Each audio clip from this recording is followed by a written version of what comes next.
How does a man with a wife and 3 kids build massive equity starting in his 30s? That changed everything. So we could refinance the house, use the equity. Ricky Priscillas is a normal, hardworking guy. Getting into renovating property later in life, Ricky walks us through the challenges, juggling living in a reno with children. Yeah, it's not easy. The things that are inconvenient, you make them the quickest. And don't get me wrong, some days, I'll feel guilty if I'm just thinking, why am I doing this? And how he navigated the bad times without being an investor with deep pockets. I want you to talk to me about when you ran out of money. So I finished the interior, left with no money. The back was like a paddock. So we had a vowed. Want to see how a new investor creates over $500,000 in tax-free profit? This is the story of a genuine, hardworking Aussie dad starting to build his portfolio. You're listening to the Pizza and Property Podcast. My name's Todd Sloan, and this is my chat with Ricky Priscillas. Ricky Priscillas, how you going, mate? Well, mate, how are you? Mate, very good. It's been a long time between catch-ups for you and I. Just for anyone watching the show, Ricky and I actually used to skate together when we were kids. And if you're a skater, this guy was the melon master from what I remember. Funny, I tried to do that these days. I'd probably pull my back out. But Mate. it was fun back in the day. You've got a pretty cool story to tell now. And the thing that personally, like we've been hanging out a little bit together lately. We've been talking about, we're talking a lot on Messenger. But your story, the thing that I really like about it, man, is that you're a family man. You started again in your mid-30s. You're renovating. You've done, in my opinion, amazingly well on your first project. You did it as a PPR, so it's tax-free. And now you're moving into your second project. I speak to so many people that go, oh, I can't, I got kids. Oh, I can't, I missed the boat. Oh, I can't. All these different reasons. And I feel like you're kind of the embodiment of all of those can'ts, but you've switched them all to a can. So do you mind if we rewind a little bit back before we get into the project and really start unpacking that first reno? Sure. How did it all start for you, man? Well, first of all, thanks for having me on. I really appreciate it. Pleasure. So basically, Todd, it all started in 2012 where I purchased my first property in Seacombe Gardens. Mm-hmm. Now, That's in Adelaide? That's in Adelaide, yep. So I purchased that one for $435. Yep. Lived in the property for about 7 years. In that time, got married. And had a couple of kids, and then ended up selling that property $550,000. What kind of time frame we're talking? 7 years. 7 years. Oh, sorry, you just said 7 years. Yeah. Yeah. That's right. So obviously the market. This is before the market was going crazy. It wasn't really doing a lot. So made a bit of profit out of it, which was good. Okay. Yeah. So then we purchased a property in the western suburbs of Adelaide. Yep. Got that purchased for $600,000. Okay, and what year was this roughly? This was 7 years after 2012, so 2019. Yeah, 2019. Okay. And basically the reason for that was we had a child and one on the way. The Seacombe Gardens property was, I think it was only 400 square metres. It's like a courtyard home. Courtyard home, and I always wanted our kids to have a decent sized backyard and pool and whatnot. Okay, so it was a nice place, but just wasn't too large, and you wanted more of the family sort of home. Yeah, and I always wanted to live in the western suburbs as well of Adelaide, because I've always lived near the beach, and I think we've got the best beaches in Australia, I believe. I never used to think that was true until I travelled a little bit, and I got to say, like, when you go up to Cairns, there's some pretty beautiful ones up there, but there's crocodiles in those ones. So you don't want to go in there. No. All right, so you ended up getting this place in 2019. Now, talk us a little bit about the place itself. So this was in like dire need of renovation, just like sort of a tart-up? What kind of condition? To be totally honest with you, it wasn't in dire need of renovation. It was a 4-bedroom, 1-bathroom when we purchased the property. Mm-hmm. Did need a reno. Being in the trade, I'm a sparky myself. Been in the construction industry for about 15 years, so had a good grasp of what needed to happen and how it needed to happen. And with some awesome mates as well that are also tradies that helped me along the way. Awesome. The first step was to hit the interior. All right, so it wasn't in dire need of reno, so it sounds like it's pretty like solid cosmetic. I'd call it a heavy cosmetic reno, would that be fair? It's like you're doing bathrooms and kitchens, but it wasn't structurally falling down. It wasn't structurally falling down. We did open plan the house. Yep, okay. But yeah, it wasn't, it was, the structure was there. It's double brick. And how'd you find it? Because the actual search can be daunting for a lot of people, especially if you are looking for something that needs a fair bit of love. Yeah. So went to a few auctions. obviously got bitted out, suffered the heartache. Yeah. Put a few offers on some houses, didn't get them, but this one came along and it just ticked all the boxes. It was good. Needed a bit of work, which was all I wanted to do, which was fine. But yeah, it was I was the right place, right time, I suppose. And your missus has always been pretty supportive, or was she like on the fence, or how did that work team-wise? So she grew up in the western suburbs, Yep. and obviously I grew up down south. So she was always up for moving back to the west. Okay. So yeah, she's always been supportive as well. And what'd your initial FISO look like? Because one of the things that I find is you do your numbers first, you get excited, and then you do your numbers afterwards. It's when it's finished and you're like, I was way off. Yeah. Was that your experience, or were you pretty bang on? Or? So obviously you do your numbers and whatnot, and then you are right, it always blows out. But I've done a lot of the work myself, and as I said before, I had good mates that helped me out that are in the trade. Yep. So that coupled with the profit we made from the Seaton Gardens house, Yep. got us over the line to finish the interior. Okay, and that's something I actually want to touch on a little bit later, because I think that you did a wonderful thing there as far as like basically really getting the rest of the money later. It was, I'll come back to that in a sec. But you say you got a lot of mates helping out. Yeah, Tell me more very about fortunate, this. very fortunate. So obviously being a tradie, you've got other mates that are tradies. It just happens. Tradies hang out with tradies. I've got mates, I'm a sparky myself, other sparky mates, plumbers, tilers, concreters. Very close friend of mine. He owns a kitchen company. Yep. He's helped me out a lot, Anthony. Shout out to Anthony. But yeah, very fortunate to have mates that help me out. And obviously it goes both ways. So a few of them have running projects on the go as well. And you're obviously helping out with mates rates with them. 100%. Yeah. Yeah. It's love job. So we help each other out. Did you factor that into your FISO, or was that like a happy bonus, or what? It wasn't factored in, to be honest with you. And to be 100% honest, there wasn't a lot of factoring, calculating, and whatnot. It was just I knew what I needed to do. Yep. And I just done it. You just you're, start. You're not a spreadsheet man. This was more like back of envelope kind of rough numbers. Definitely not a spreadsheet man. Okay. I'll sit down and have a think of it. I'll do some quick numbers. Yep. But if you think about it for too long, you're just not going to do it. You're going to scare yourself off. You're going to create scenarios in your head when you're going to talk yourself out. I think it's going to be daunting. I think if I'd done that, I probably wouldn't have done it, to be honest with you. So yeah, okay. I just had a picture in my head of what I wanted to look like, and you just go for it. So you're not a spreadsheets man. I'm kind of with you on that. I spreadsheet like if I really need to, but otherwise for me it's like I can tell if something's going to work by just working out some pretty quick back of envelope numbers. Yeah. There's something that you said to me off air was about like these three pillars of why this was a successful project to you. And I actually want to start getting into a little bit more of the financing thing, like as a family man, because a lot of people say, I can't do it, like I've got kids, I can't get a mortgage. So that'd be cool to actually open that up in a sec. Yeah. But can you tell me more about these whole like the three reasons that you feel that this was a success? So from what I could base it on, looking back at it, the three main reasons as to why we were able to build up so much equity was number one, the market. So very fortunate, bought in 2019 when the market was going ballistic. Yep. And as we all know, all the property prices went crazy. Yep. That was the one thing. The other thing was being a tradie myself, being able to do a lot of the work myself and knowing the process of the renovation.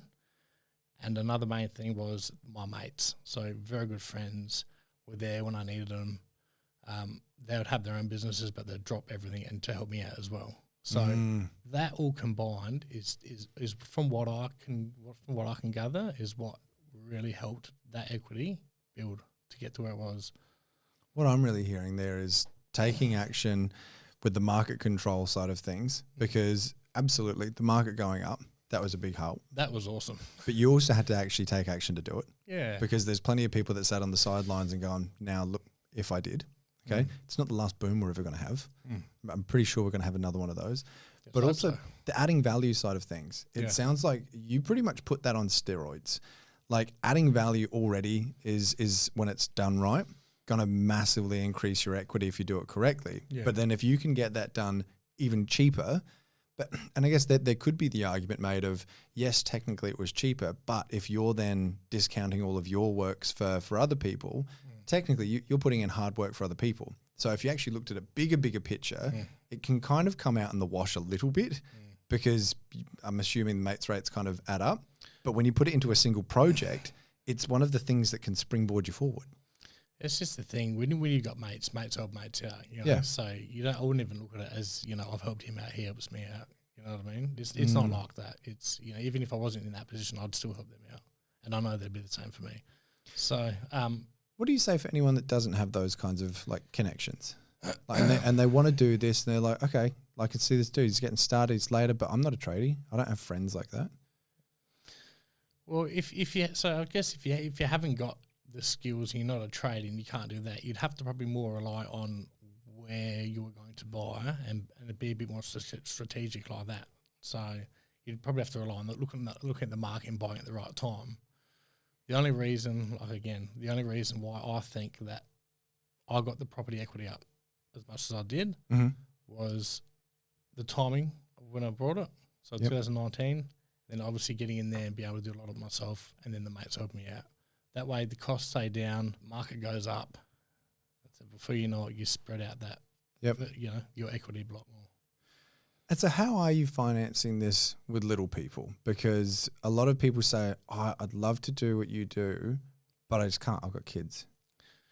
So obviously, it's hard with kids, and you want to give the kids your time as well. But at the end of the day, that's why we're doing this. That's the whole reason why we want to buy houses and buy property and renovate property and invest it is for them at the end of the day. I don't believe that my 3 children are going to be able to afford property in 20 years' time. I just don't think they're going to be able to do it. So it's like a genuine concern for you. Yeah, 100%. From the way property's going and cost of living's going, I don't actually believe that children these days are going to be able to afford property. So I look at it as in it's my role to make sure that they're going to be able to live in a house and not have to rent for the rest of their lives. And so now the goal longer term, I'll come back to the project in a sec, but I'm kind of hearing is that build a portfolio to be able to give to the kids one day when they're older? Todd, that's why I'm doing it. That's exactly why I'm doing it. It's not for me. I'm pretty simple, to be honest with you.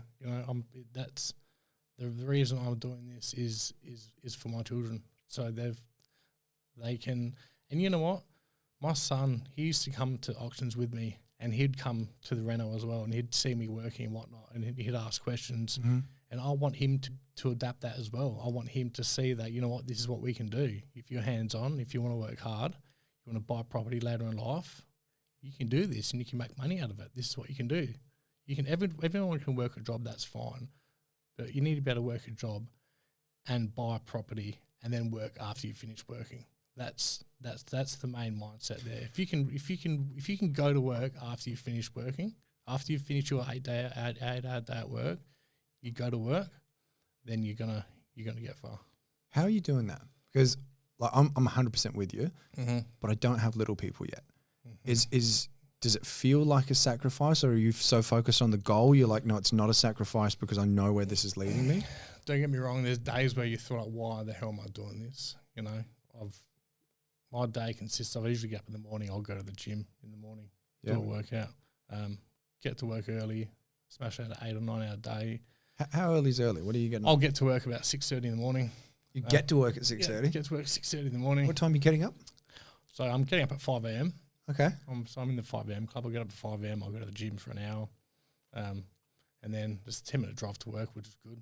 Yep. You just know what needs to be done at the end of the day. So you work an 8-hour day, and then you'll know that I'll know that I need to get to the house because the title is coming in next week, and those walls need to be scraped and ready for them to go, which is what I was doing yesterday. Okay.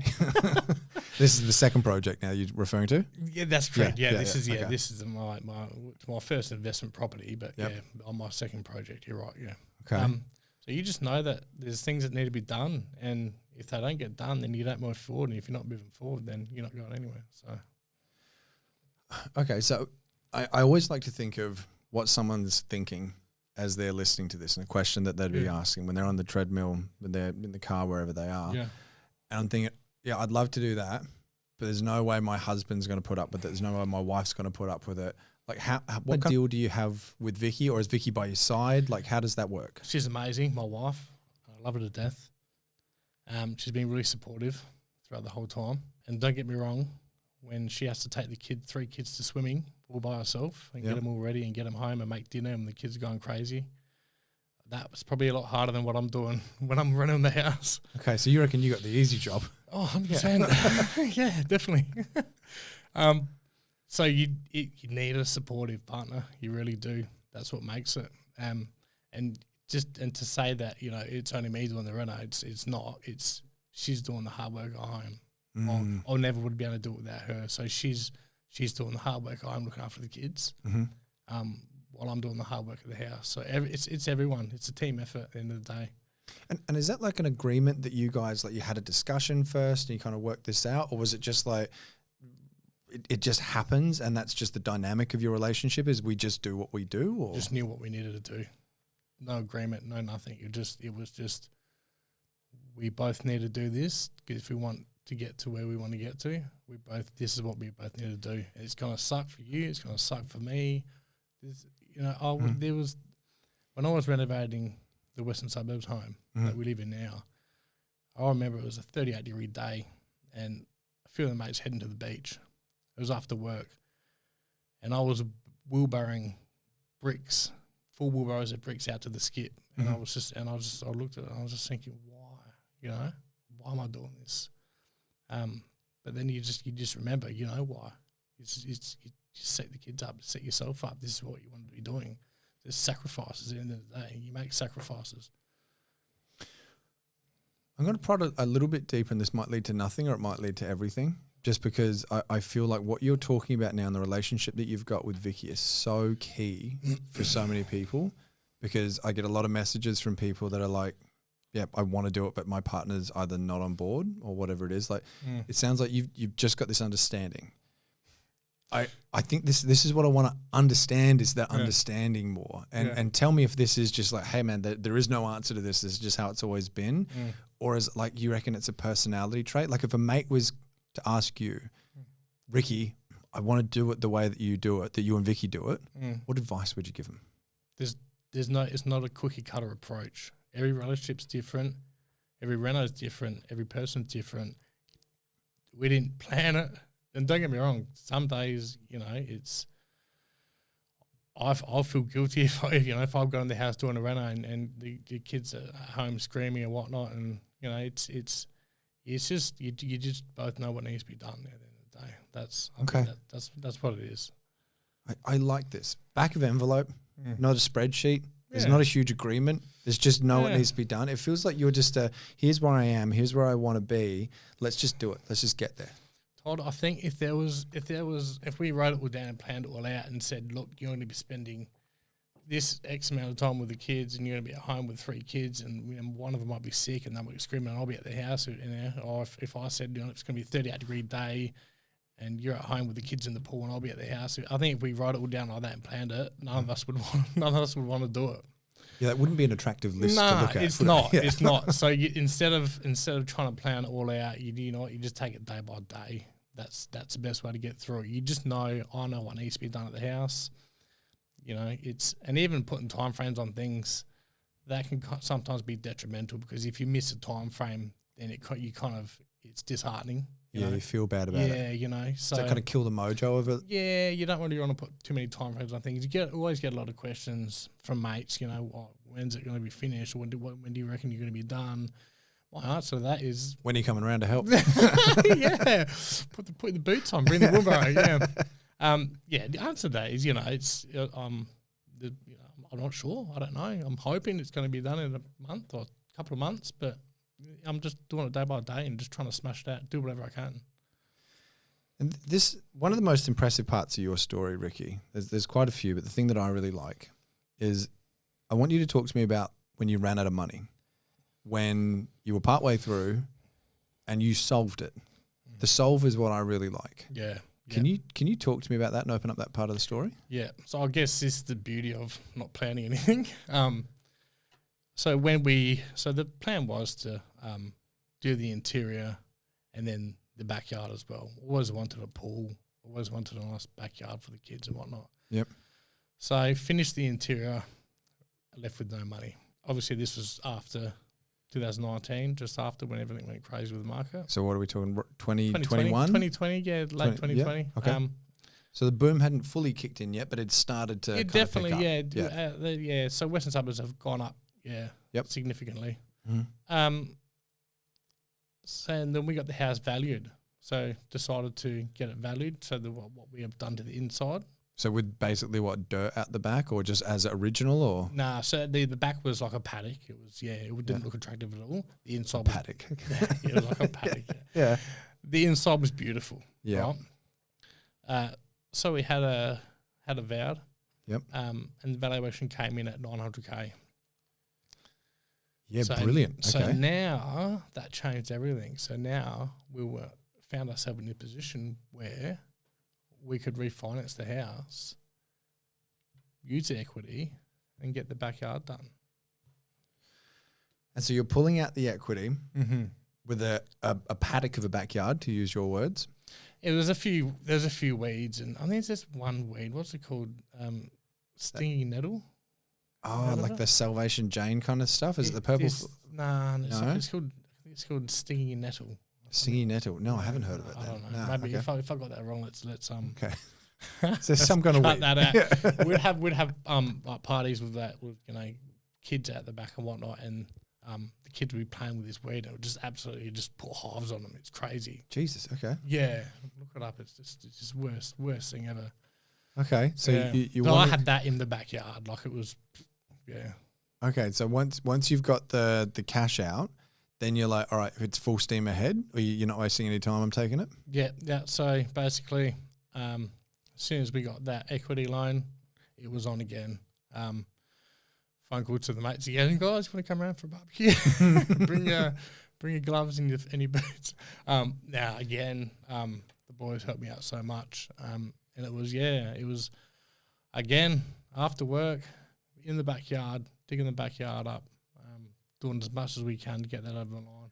How long did it take from start to finish? From like the first time you smash something with a hammer, or I'm assuming you start with demo to begin with, to like the last piece of grout going in? So the backyard took a lot longer. Pretty sure the backyard was a couple of years, maybe two and a half. Yeah, yep. Okay. The interior wasn't as long. It was about a year and a half. But yeah, the backyard took a while. So we're talking like 3-year project all up. Yeah. But so in that time, so when we were doing the backyard also, again, the market just kept going and going and going. Yep. Which was awesome. And that's what I was hoping for as well. So you've got this equity uplift that's happening with the market, this equity uplift that's happening with as far as like the value you're adding, but then it's almost like a phantom equity uplift with the fact that you're getting it for great prices with some mates rates. It's because of the cost is reducing by doing it that way. Yep, spot on, mate. That's it, and that's again going back to what we were talking about before. That's what I believe is what helped. Talk to me about living in a reno, because I've renoed heaps. And I've lived in renos as like a project for like 10 days. I have not raised children in a reno project for 3 years. So my wife, anyone that knows her, knows that she's a clean freak. Oh, this is going to be okay. How'd you do that, Ricky? So we basically didn't have any concrete at the backyard for like 6 months, maybe longer. So you'd step out the back door straight into dirt. Stingy nettles or whatever they're called. Oh, no, we got rid of them pretty quickly. So it was always dirt in the house. Kids bringing dirt in. I think he would vacuum about 3 times a day. But you just make it work. And I've got mates that, that reno houses, and a good mate of mine, Anthony, he's in exactly the same boat. So he flips, so he renos houses. He's got 3 kids as well, and they live in the reno. So it was kind of good in a way because our wives are good friends, and they can both relate. So living in the reno, you've got 3 kids, and this is something that you do. The kids don't care either way. They think it's all fun. It's all fun to them. They don't look at it as in, the backyard's getting renovated. They love it. You'd love playing out in the dirt as a kid. Yeah, that's it. There's tractors riding around and whatnot. They like it. Now, I want to ask Ricky, because Sparky, or I was going to say Sparky background, you are a Sparky. You've been working on construction sites. You know the process pretty well. The process of construction and of like renovation properly, I'm imagining is very different to living in it with kids. Like, how do you go about going, all right, now's the time we do a bathroom? Like, are you hiring one of those like bathroom porta potties, like portable showers? Like, how are those kinds of things? Being kitchenless, like how does that work for you? Yeah, it's not easy, to be honest with you. It's not easy. But you kind of make the things that are inconvenient, you make them the quickest. Okay. So you guide it around. So you know that if we're going to be able to this for this amount of time, let's get this done as fast as we can. So as much as the reno took years, like the bathroom took weeks, that kind of thing. You make it work. Yeah, you make it work. You've got everything in place and everything lined up, ready to go, and you just get it done when you can. So any advice for anyone wanting to do this, a reno with the family? Just as much as I say, just wing it and whatnot. Yeah. You've also got a bit of experience behind it, wing it. Like, So if because I've been in construction, I know the process. I know generally how long things take. You need to have your things ready to go. So, if the windows are going to take about 8 to 12 weeks, have them pre-ordered. Mm-hmm. So you have not sitting there without windows. You got them all ready to go. You've got, all your cables, everything's in. Your conduits are in the concrete before the concrete comes. Everything, things like that. You need to have it all structured and ready to go. What do you think you got wrong? You know what, Todd? One thing I regret is not stopping to enjoy the process, because I was always so fixated on the outcome, just getting it done. I'm going to be so happy when it's finished. So, this is going to be awesome. I can't wait till it's done. You're just trying to smash everything out. When it's all finished, you look back on it and you think, you know what? I enjoyed the process more than the actual finished outcome.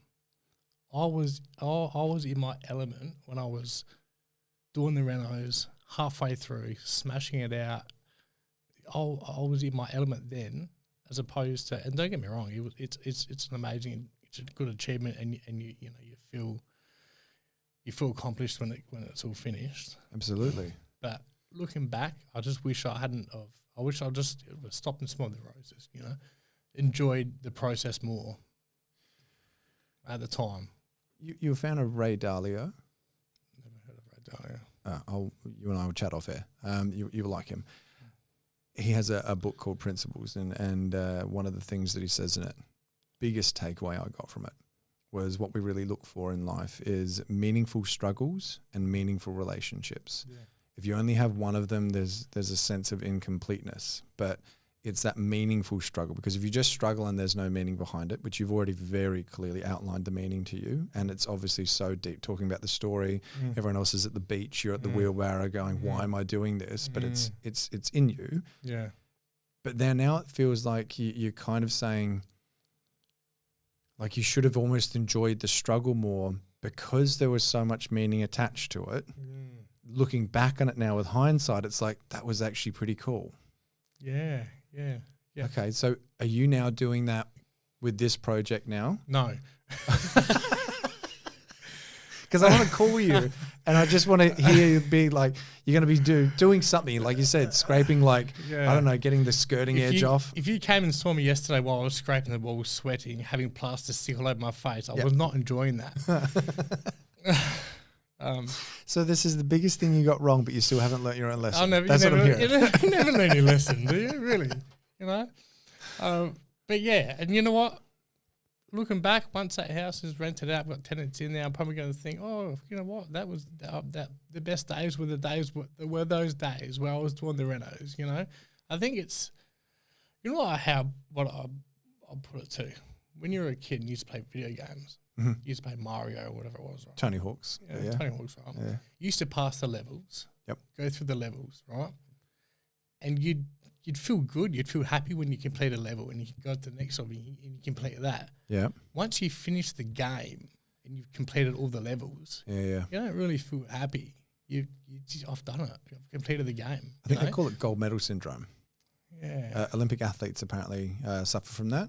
You work so hard for something, and then when you get it, there's this fleeting moment of euphoria and achievement. But then it's like, well, now what? Yeah. It's kind of done. And that's all I could put it down to, really. When I was a kid and I was playing video games, you're in your element when you pass all the levels and you're doing that and you're figuring out how to get to this next level, and then you beat the boss, and you're progressing through the levels until you get to the final boss, and then you beat him, and then it's game over, and it's the credits on the screen, and you're thinking, that What now? the whole time you were trying to get to there, and then trying to finish the game, and you finished the game, but now what? Now you go buy a new game and you do it again, which is, look at it, you can kind of relate properly to that, can't you? Really, Absolutely. So your whole time you're doing the reno and you're trying to get the reno done because you just want to get it finished and you want to see what it looks like and whatnot. It's going to be awesome when it's finished, and you're going to want to get tenants in there, and that's your end goal. But you look back on it and you think, the best times are when I was doing the reno. And the goalposts always move. Oh, it's fleeting. Like I remember that when I had like one rental, I remember thinking, when I've got three, whoa, that'll be cool. Then I got to 3, and it's like, it's got to be like 5 or 6. That's when I'll feel like, yeah. And then I got to 10, and it's like, 10. But before it, 10 was just like, that's out of this world. But now I talk to people that have 20, 30, 40. They're still thinking along the same lines a lot of the time, because they'll still compare themselves to someone else that's got 50, 60, 100. Like there's always that thing. And I think that you're actually raising a really, really helpful point, which is enjoy the process of it, because it's not the destination, it's the journey. You're trying to chase happiness from, like you said, getting 10, 20, 30, right? But happiness is fleeting. You're never going to, if you're chasing that, you're never going to be happy. The happiness is in the moment while you're doing it. That's how you get your happiness. That's how it works for me anyway, but I assume it works for most people like that. Well, I think you've bang on to it, man. Yeah. One of the other thing that I think makes most of us happy is final figures, numbers. What'd you end up getting the last reval done on this? Because there's been 3 years worth of work gone into it. So 3 years worth of work, a lot of work for myself, boys. They've helped me out a lot as well. I love them all to death. The missus, the sacrifices she made as well. The market done wonders for me as well. Final vow was a couple of years ago, or a year ago, I think. It came back at 1.2. And that was a year or so ago. So you'd be sitting prettier than that now. Yeah. Well, I haven't had it valued for obviously about a year, but So potentially 1.3 or above, really. I've seen the place, and personally, I think you're sitting a lot more than 1.2 now. Yeah. Well, who knows? These days, you get on auction, and everyone's thinking, maybe high 9s or whatever, and how's it going for 1.2? Wow. We had a place around the corner from us sell for 2 mil the other day. We're just like, when did that start happening in my life? Crazy, yeah. Anyway, so you've done amazingly well out of it, mate. Thanks, Todd. And now you've gone, all right, but not stopping. I'm going to enjoy the process again. I'm going to try my best to. And you've now bought first IP, and you're still living in this place as a primary place of residence. Correct, yeah. So still living in the western suburbs home that I renovated. So you pulled it out tax-free, because it's an equity release, and plus it's your home. Yep.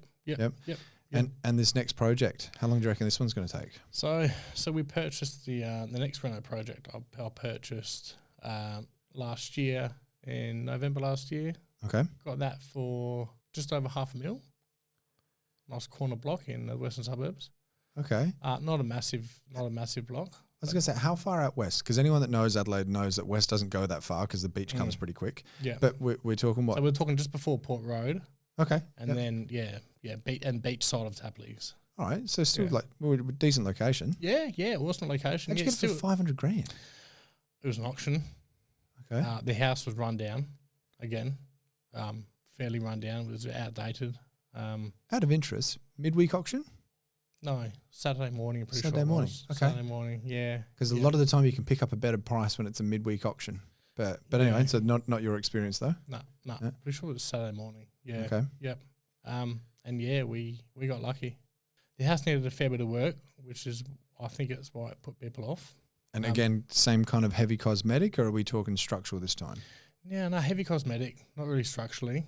Just Okay. It was just really outdated, like heavily outdated. Plywood everywhere, plywood on the walls, ceiling, everything. Hopped up in the manhole to realise it wasn't actually a real manhole. It was a false ceiling. So the homeowners, a long time ago, had actually built a ceiling underneath their ceiling. And I'm pretty sure the reason they'd done this was to trap the heat and the cooling in. It was easier to heat and cool your house with a smaller ceiling. Obviously, these days, Okay, I guess I understand that, but that would have felt so much bigger. Like, how much of a gap are we talking? Like a foot, 2 foot? What? like a foot, like a good foot gap. So Yeah. there's 3 meters. It was hidden 3 meter ceiling in this property, and I could not believe it. And if I could guarantee, if these 3 meter ceilings were exposed yep. in the auction, Mm-hmm. I would have got a lot more hassle than what I did. Absolutely, you would have. Yeah. Has he ripped them all out now? Ripped them all out. Yep, ripped all the timber ceiling out, exposed the beautiful mouldings and the beautiful cornices as well. Everything was in pristine condition because it was all protected for that many years. That is so strange. Yeah. So you've pulled out a false ceiling. You're what, like part way through the reno now? False ceiling, ripped up all the carpets, pulled all the timbers off the walls. Bathroom, we're halfway through the bathroom at the moment. So you said timbers off the walls. You really weren't joking when you said timber everywhere. I'm talking plywood timber stuck to the walls, and then behind that it was wallpaper, and then the behind wallpaper was paint, and it was just, and it was funny because I hope they weren't smokers. It sounds like an accident waiting to happen. Yeah, well, I was going to say I was a bit worried about leaving the house overnight because if a fire went in that place, I'd take it in about 2 minutes, I think. So, and yeah, it was just layers in the lounge room. There was carpet, and then there was lino, and then under the lino there was timber floorboards.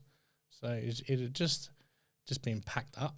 All right. So apart from this project now, which is also Western Suburbs, what's the future? If we sat down 10 years time from now and had a discussion, you got 2 more properties, 10 more properties. What do you want to do? So obviously the goal was a property for each kid. So I've got 3 kids. It'd be nice to have 3 investment properties. Okay. So from here, obviously the next goal would be to get the property I'm renovating at the moment leased out. Yep. Once that's leased out, we're hoping to have it valued around the 650, 700 mark, which I think would be appropriate.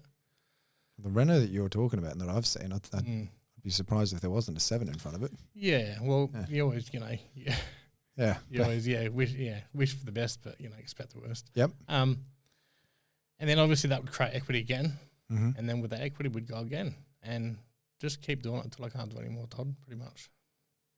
So you're just going to keep renovating for however many years, and with the goal of another 3. That's the goal. That's the goal at the moment. Is it would be nice to leave my children with a house each, so they don't have to worry about, how are we going to buy a house? How are we going to be able to afford a house? And you know what? I think I say, lucky Dad done that for us back in the day when he had the chance. That's the goal at the end of the day. If I can get to that point, I'll be happy. But if I'm always in a position where I could progress from that, then let's go. Let's do it. Okay. So you're not opposed to growing further than that, but that's like, if that happens kind of thing. Yeah. Oh, yeah, definitely. Like I said, the end goal was to get each house for each child. Mm-hmm. But if the body lets me and I can. You look pretty fit, dude. Like 5 a.m. going to the gym every day. Yeah. I reckon you'll be right. Well, at least another 2 renos. I think if you stop, that's when you slow. If you stop, that's when you don't keep going. Yeah. If you take a break and whatnot, then that's when it all falls apart. But if you just keep going, keep moving, keep doing it, keep getting up early, keep doing the right thing, it'll work out. So right now there is a 30-something-year-old, 40-something-year-old, possibly even 20-something-year-old. It's in a similar situation. Maybe they've got a few kids, and they're thinking, "I like this story. I thought maybe it was too late." What's your action step for someone that wants to get started, that's been inspired by your journey so far, that they can pull out the headphones right now and put something into practice straight away? So if you own a property at the moment and you're looking at investing, I would, first things first, I would see if you can add any value onto the property you're living at the moment. Mm-hmm. It'd be a good idea if you could. If you can, add the value, do the hard work, get it valuated. When you get it valuated, you might find yourself you're in a good position where you could pull the equity out, and that gives you tax-free money where you can go, and that gives you the door. The door's open. You can now use that money for a deposit, buy your investment property. You've already got the skills from, you've already got the skills from your own house where you've done your reno. Use that to the next one, and then your skills will keep growing and growing and growing, and you can just keep going further and further down, creating more equity, creating more deposits, and it's rinse and repeat. You can just keep doing it. I love it. So start with your PPR if you can add some value. Yeah, look at what you got at the moment. And obviously I understand there's a lot of people that rent out there as well. Mm-hmm. I've heard of this rent vesting. Not sure if you've done any episodes on rent vesting. Or done a few. Yeah. You're not a fan? I've never obviously never done it myself. Mm-hmm. But and if that's what it takes, and that's what you need to do to get into the investment game, do it. 100%. Yeah. Your main goal is just to get you can buy investment properties. Yep. And you've got your foot in the door. With that, then you can do your renos, add the value, increase the capital gain, and go so forth. Big thing that I take away from you, Ricky, is just do it. It's like you embody the Nike slogan for through and through. I was actually gonna wear the Nike shirt. But the fact that it's you don't overthink it, you do it. Like you even got to a point where okay, money ran out, but again, it's like like you said, if you had sat down and done all the numbers, you might have gone, you know what, Vicky, we can't actually afford this one. Instead, it's like you got to a point and it's like, hey, this didn't work. Let's solve that as well. Let's keep going forward. You solved it. And I just think that it's that continuous moving forward that seems to really be your superpower, mate. It's not a superpower. All it is if you put yourself in a position where you have no other way, you have to make it work, your brain will figure out a way to make it work. You can have no plan, you can have nothing written down, nothing organised. You put yourself in the shit, so to speak. Well, you told me a story earlier of spearfishing when you were a kid and almost dying, if you don't mind me saying this on the show. And that was exactly what you're talking about. Yeah, that's it. You can... You got, what was it, hooked on a reef? Yeah, my wetsuit got hooked on a reef. Had to get it off the reef before I drowned. And then, it relates to putting yourself in a position where you've got no other choice. You have to make it work. We obviously ran out of money after we finished the inside. Yep. Didn't plan that, but you're in the position you have to make things work. You can buy a rental property with no plan, but just a vision and an end goal, and having to pay your repayments and leave yourself in another choice where you have to do it. It's probably not the best advice, but when I've got to say, for some people this is very dangerous advice, but for some people this is exactly what they need to hear. It's bad advice, but guess what? When you've got no other choice and you have to do something, you're going to figure out a way to do it, because if not, then you're stuffed. Love it. Ricky Praselis, we've arrived at arguably the most important question of the entire show. What is your favourite pizza? Todd, have you heard of hot honey, like chili honey? Chili. You're about to talk Pizza Teca, aren't you? Oh, yeah. Pizza Teca is good. We were actually there a couple of weeks ago. Yep. Like a salami suppressor with chili honey. That chili honey can go into anything, man. Yeah, it can. That's brilliant. It's really good. I love it. I've got bottles of it at home, and I'll just put it on. Do you have a pizza oven? I don't. Because your backyard looks so amazing. I'm surprised it doesn't have a pizza oven. I should get a pizza oven. If I did, I'd probably never leave the house and just be overweight.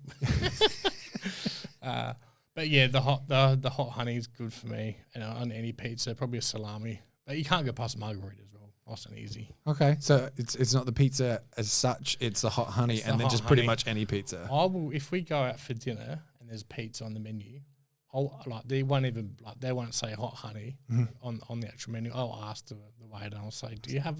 So you're that off menu guy. Yeah, I'm not. I hate that guy. I hate that guy. But just with hot honey. I'll just say, any chance that you've got that like a chili honey that you put on the pizza? And you'll just look at me like you're an idiot. Mate, just fucking take tomatoes. Oh, Ricky, I love it, man. Look, this is going to be a story that I know is going to inspire a lot of people, mate, because there is a lot of people in your position. I wanted to ask, before we do wrap things up, though, are there any final words of wisdom or anything you'd like to leave with our audience, and potentially any amazing YouTube channels you'd like to give a plug to? Oh, my son Xavier, he's the best, man. He's awesome. Yep. He's 8 years old. His name's Xavier. Yep. He has a YouTube channel. Now, the YouTube name, I'm not sure if you can put it on the screen. The YouTube name is Not Xavier Dude.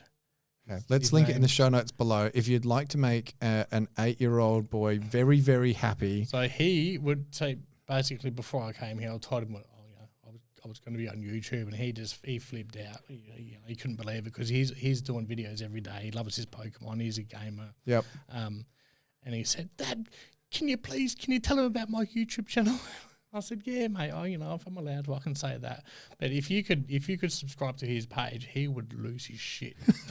He's got 23 subscribers at the moment. Most of them are. Let's get him to 50 or 100. Most of them are my mates and family. If you can get him the subscribers, then he would mean the world to him. He would love it. All right. I'm going to subscribe as soon as we jump off this interview, mate. He's going to lose it. So it's not Xavier Dude. I have no idea how he came up with that name. It's, whatever they're doing these days, it's not Xavier Dude. I don't know. We'll link it below, so I'll make it easy. On the Reno side of things, man, is there any final words of wisdom you'd like to leave everyone with? Yes. If you've been thinking about getting into doing a reno, increasing value in the house, don't overthink it. Don't it's going to cost this much and that much and whatnot. Don't overlook, because if you overthink it, you'll talk yourself out of it. You really will. Be sensible, to an extent. You don't want to go full eyes closed, head first. You don't want to be doing that, but just don't overthink it. It's keep it simple. It's achievable. It's achievable for anyone. You just got to put your mind to it, and you'll get there at the end of the day. I've got a poster in the office above my desk of Ricky Gervais, and for some reason he doesn't have a shirt on. I don't know why. Oh, God. And it just says, "The best advice I ever received is no one else knows what they're doing either." Hey, you know what? Pretty good advice. On that note, I think we'll wrap things up. Ricky Praselis, thank you so much for jumping on the show, mate. Thank you so much for having me on. Appreciate it.